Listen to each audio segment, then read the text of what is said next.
toutes et à tous, bienvenue dans cette nouvelle vidéo qui a pour objectif de vous présenter ce que vous pourriez trouver sur la chaîne. Alors, je sais qu'une grande partie des gens savent déjà ce qu'on peut trouver sur la chaîne YouTube, sauf que vous êtes de plus en plus nombreux et nombreux, ce qui du coup me fait extrêmement plaisir parce que le nombre d'abonnés augmente, ce qui veut dire que en tout cas, j'ose espérer que les vidéos donc continuent de vous plaire.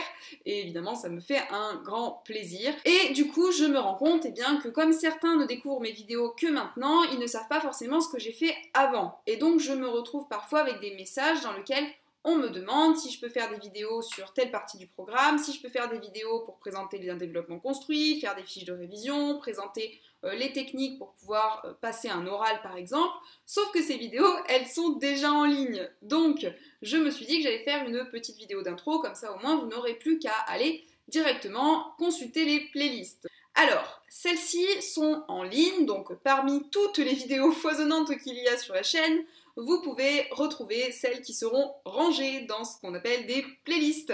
Donc les playlists, elles sont accessibles lorsque vous allez directement sur ma chaîne YouTube et vous pouvez donc ensuite les retrouver par catégorie. Donc au niveau pédagogique, vous allez pouvoir retrouver celles sur le programme de 6e, donc qui sont encore en cours de publication puisque j'ai pas totalement fini de les enregistrer. Par contre, vous avez toutes celles qui sont sur le programme de 5e, de 4e et également de 3e qui sont disponibles et quelques vidéos aussi d'enseignement moral et civique.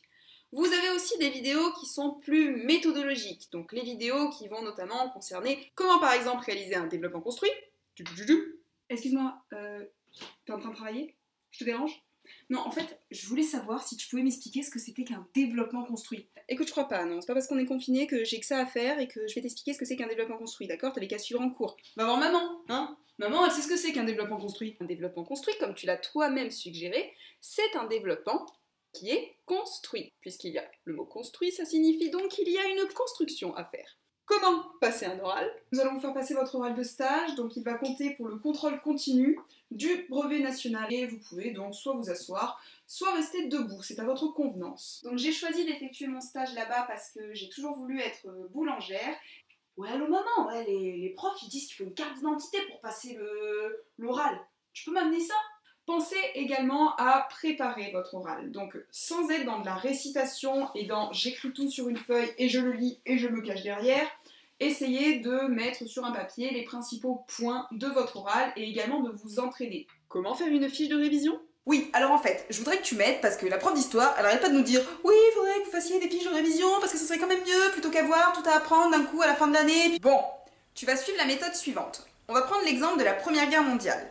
Puis vous avez des vidéos qui sont un peu plus thématiques et qui vont concerner la vie de mon métier d'enseignante. Cette année, j'ai voulu tester un niveau que j'avais encore jamais eu, les 6e. Mais pourquoi j'ai fait ça en fait? Le but d'un enseignant, ce n'est pas d'être une encyclopédie vivante qui connaît tout sur tout. C'est simplement d'avoir accès à l'information, de pouvoir ensuite le redonner aux élèves de manière pédagogique, ludique, en tout cas de faire en sorte qu'ils essayent de comprendre le mieux possible. Bienvenue dans cette nouvelle vidéo qui est une vidéo qui va parler du professeur principal. Mes élèves de 6e ont fait des maquettes sur la ville de demain. J'ai récupéré de nombreuses copies des élèves. Puis vous avez également des vidéos donc de vlog où je parle un petit peu plus de mon métier ou de ce que je peux faire pendant les vacances. Des fois c'est un peu hors sujet, on va pas se mentir. Vous avez des vidéos aussi où je vais être à deux, donc souvent avec ma collègue de français ou même avec ma collègue qui enseigne au niveau des écoles, qui est venue présenter notamment le CRPE et comment ça se passe au niveau des écoles primaires. Mégane, voilà, qui est venue pour nous raconter le métier de professeur des écoles. Alors, est-ce que tu peux nous expliquer qui tu es et quel est actuellement ton poste?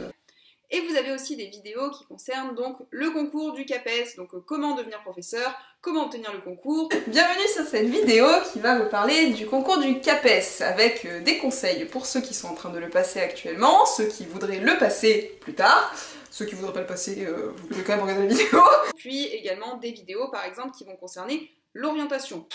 Je comprends rien, De toute façon, je sais pas ce que je veux faire plus tard, c'est beaucoup trop tôt, donc je vois même pas pourquoi on me demande de remplir ces papiers et de choisir maintenant. En bac pro SN, ça veut dire système numérique, et je suis en option risque. C'était facile pour moi, c'était facile, enfin je veux dire, j'étais bonne à l'école, j'avais de super résultats scolaires, j'étais trop forte en sciences, donc du coup, ma voie elle était toute tracée, tu vois, je suis allée en lycée général, avec les félicitations du conseil de classe et les encouragements de tous mes profs, même s'il faut que je travaille un petit peu plus là-dessus. Mais bon, on va dire qu'en France, on est quand même pas très doué niveau orientation, donc c'est pas que moi, c'est aussi l'éducation nationale. Et enfin, vous avez des vidéos donc un peu plus ludiques qui vont concerner les perles qu'on peut trouver dans les copies des élèves. La guerre froide est une guerre de tension et d'attaque sur les médias, mais heureusement le conflit s'arrête et la 5ème République prend place lorsque De Gaulle revient. Bien, c'est que De Gaulle, il vient et il règle toujours tous les problèmes de tout le monde si on écoute les élèves. Les anecdotes de mon métier au quotidien. Ce serait bien de me dire s'il vous plaît sur quel support écrivaient les Égyptiens. Tu es sûr de ta réponse? Bah oui, pourquoi? Non, parce que là tu as écrit papyrus, mais papy, P-A-P-I, russe, au lieu de papyrus.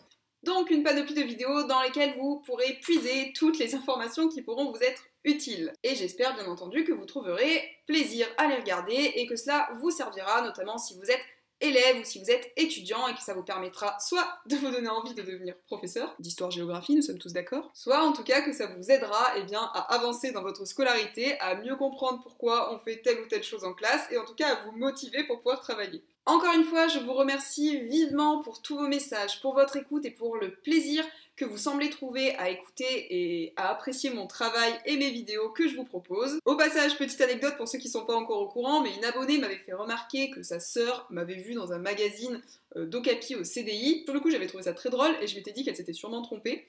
Sauf que le magazine m'a effectivement envoyé que j'étais bien dans le magazine Okapi. Donc on l'a retrouvée au CDI, c'était un peu bizarre. Étonnant, d'autant que je n'avais pas été prévenue, donc en soi ça ne me gêne pas, ça me fait extrêmement plaisir, c'est très gratifiant. Par contre, la prochaine fois que vous êtes un magazine et que vous voulez faire un article sur moi, pourriez-vous me contacter histoire que je vous donne une photo où je ne ressemble pas à rien du tout?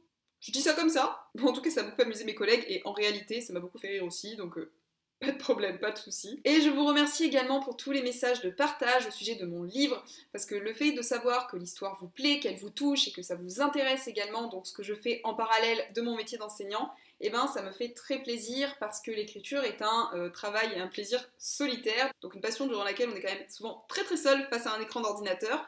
Donc savoir là que mes personnages vivent à travers vous, que vous lisez leur histoire et que vous m'envoyez des photos où vous avez reçu le bouquin, et ben ça me fait très très plaisir. En plus j'ai des élèves qui sont venus me voir pour pouvoir faire dédicacer le livre. Au passage on dit des dédicaces, pas des autographes. Et je suis vraiment très touchée donc de voir qu'ils achètent le livre ou que vous achetez le livre donc pour me soutenir et pour lire ce que j'écris. J'espère du coup vraiment que maintenant les maisons d'édition vont ouvrir tous les mails que je leur ai envoyés avec tous les manuscrits que j'ai envoyés. Oui, parce que j'écris beaucoup. Vous avez dû remarquer que j'étais un peu hyperactive et que j'avais tendance à multiplier les activités parce que j'ai peur du vide. Et j'aimerais vraiment que les romans qu'on a écrits, notamment pour la jeunesse avec ma collègue et amie, soient publiés. Oui, je sais, je l'ai déjà dit, mais on sait jamais hein, si une maison d'édition passe par ici et qu'elle n'avait pas vu mes précédentes vidéos.